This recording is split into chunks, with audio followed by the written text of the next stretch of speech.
Mange-tu bien ou quoi? J'espère que vous portez bien et aujourd'hui on va parler de l'Addictiomania. Qu'est-ce que c'est que cette bestiole, vous allez dire? Eh ben rien du tout. Allez, fin de la vidéo, salut! Ah bah oui, non, j'aime bien faire un thé. Donc l'Addictiomania, en fait, c'est l'ensemble de toutes les addictions réunies. Alors direct, dès qu'on parle d'addiction, les gens pensent à la drogue ou à l'alcool. Mais on en reparlera un petit peu plus tard, parce que sinon j'aurais appelé cette vidéo Toxicomania, tout simplement. Et pour bien démarrer, il y a la nourriture, un besoin vital. On connaît tous quelqu'un dans notre famille qui a pour passion de faire la bouffe. Parce que La place de la femme, c'est à la cuisine. Et la place de l'homme, c'est à l'usine. Misogynisme, on va pas commencer, voyons, c'est dingue ça. En parlant de cuisine, je pense directement à ma grand-mère, parce que son addiction principale, elle, c'est de faire la bouffe. Attention, elle en fait pour tout un régiment. Bon, il y a des moments, il y en a de trop, et il y a du gaspillage. C'est ce qui m'énerve aussi, bordel de merde. Et puis pour elle, les plats surgelés, comme les plats directement préparés que tu mets directement au micro-ondes, c'est pour les feignasses. Comme la malbouffe. Et d'un certain point de vue, elle a pas tort, parce que quand tu vois toutes les merdes et les sucres rajoutés qu'il y a dans l'industriel, malgré le gain de temps, ça devient moins appétissant, quand même. Et pour les gens qui n'ont qu'une demi-heure de pause pendant leur journée de taf, c'est plus pratique de commander un hamburger, une pizza ou un tacos, le descendant du kebab, ou à moins d'avoir un Tupperware avec de la graille fait maison. Par exemple, ce tacos 3 viandes là, que j'ai mangé en une seule fois, j'ai mis 2 jours à le rechier sa mère. Et bon, après, je ne fais plus beaucoup de sport, ça se tombe, ça doit jouer aussi, donc autant manger bien équilibré aussi. Hein. Et puis entre nous, on sait très bien, la fameuse date de péremption qu'il y a sur certains produits alimentaires, c'est une putain d'incitation de chibron à la surconsommation. Ben oui, parce que tu prends l'exemple du beurre, de la margarine, du riz, des pâtes, des céréales, et le plus connu, les yaourts aussi. Tu peux toujours les manger un mois après. Ben oui, donnez-en à vos enfants par exemple, ils n'y verront que dalle. Mais non, voyons, on les aime tellement ces gosses malgré que c'est des petits monstres. Faudrait être vraiment con ou alors démuni, du coup, ce qui n'est pas volontaire quand ça arrive, pour faire ce genre de choses. Quoique, j'ai une petite idée qui me vient en tête là. Ouais, non, je vais pas montrer la suite parce que là, ça devient un petit peu trop hard, du coup. Ouais. Et franchement, il n'y a pas à dire. Respect aux mamans et aux papas au foyer qui s'occupent bien de leurs enfants, et non à ceux qui ont voulu les garder juste pour les allocations familiales, ainsi que pour la pension alimentaire. Parce que ceux qui en profitent un peu trop, je vous vois clairement comme ceci. Cet enfant, ma douceur, j'ai calculé pour la thune que les gosses nous rapportent et pour notre anniversaire de concubinage, nous pourrions séjourner une semaine au Club Mad. Et si tu déclares tes 3 enfants, nous pourrions avoir un bonus jacuzzi supplément SPA avec des bulles.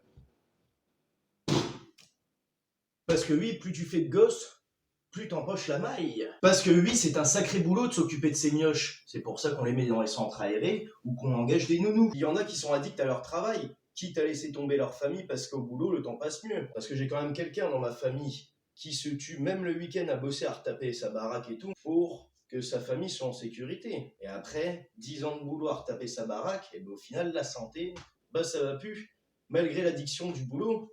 Et puis quand tu rentres de ta journée de boulot, qu'il y a les engueulades de couple, s'ensuit les problèmes des conjoints, et puis le divorce, eh ben ça fout pas la bonne morale, on va dire. C'est pour ça que le mariage, c'est de la merde.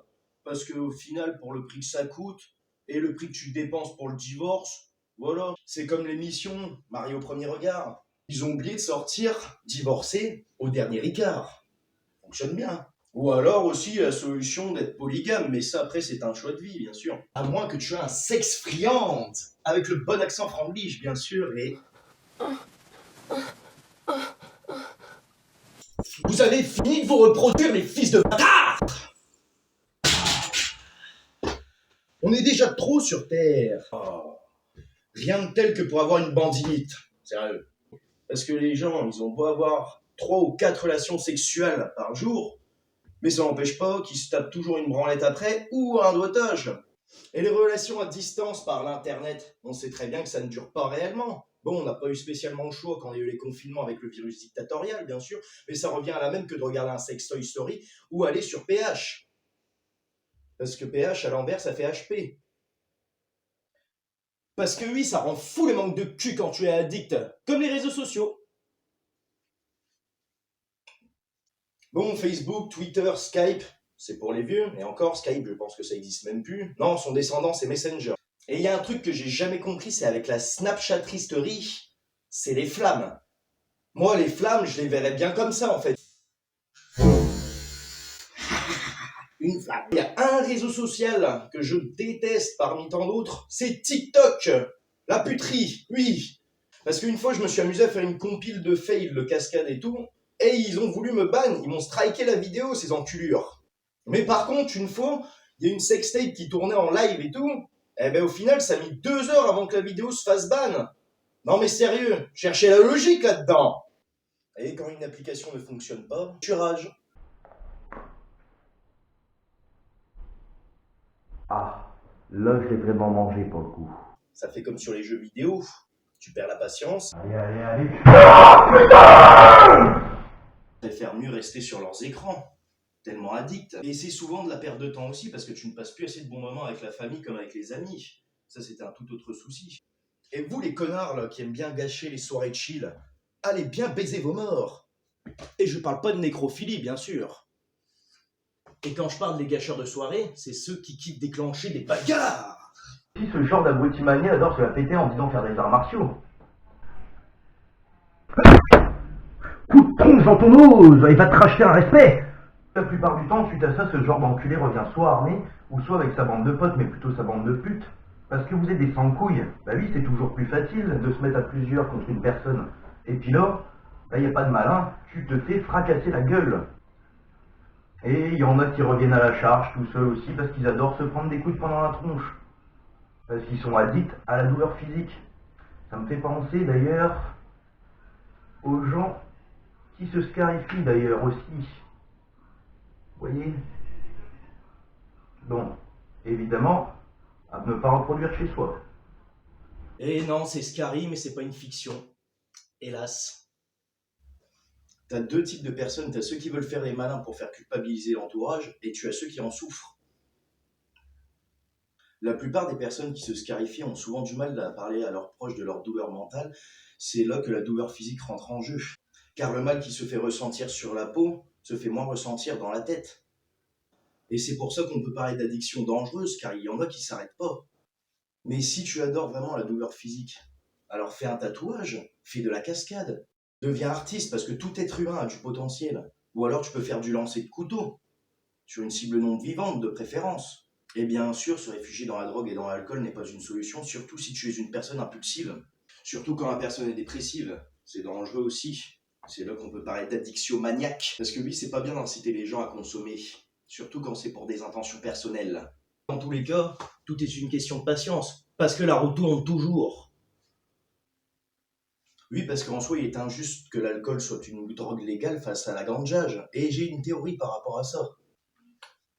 L'alcool en soi est une boisson. Tout le monde boit des boissons, tout le monde s'hydrate dans tous les cas. Mais tout le monde ne fume pas la cigarette.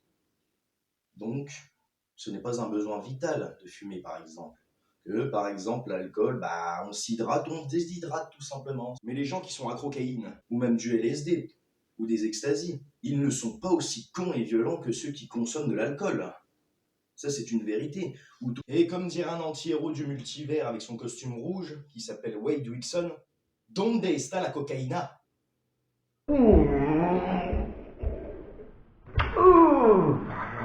Enfoiré!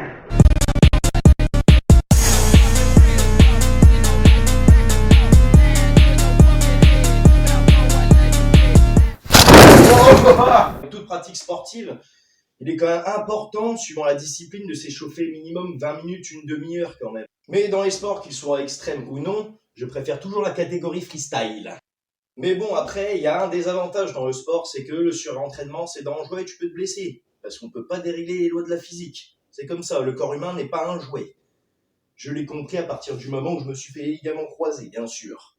Et puis dans le sport, rien de tel que pour se requinquer avec du sucre. Regardez-moi cette fontaine de chocolat, c'est tellement jouissif!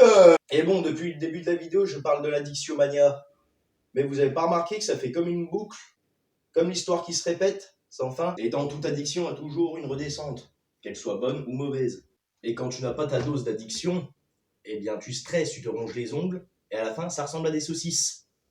Et honnêtement, la pire des merdes, ça reste l'alcool. Pour moi, c'est l'héroïne du pauvre. Olé olé! Yeah! On y va, on y va! Il est bien là sur son panel, mais je pense plutôt qu'après il a dû finir comme ça. Si la vidéo t'a plu, n'hésite pas à dire en commentaire ce que tu en as pensé, à la faire partager sur tous les réseaux, et ainsi qu'à mettre ton petit like et abonne-toi à la chaîne. Sur ce, je m'en masturbe les roues flaquettes de vos négativités. Boutarde! Tu veux? Vas-y. Dans l'oignon. Putain. Regarde. Tu peux les appeler à elle avec qui?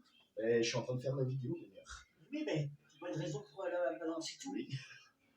Ça sera sur le bêtisier du coup. On peut plus faire de vidéo tranquille maintenant.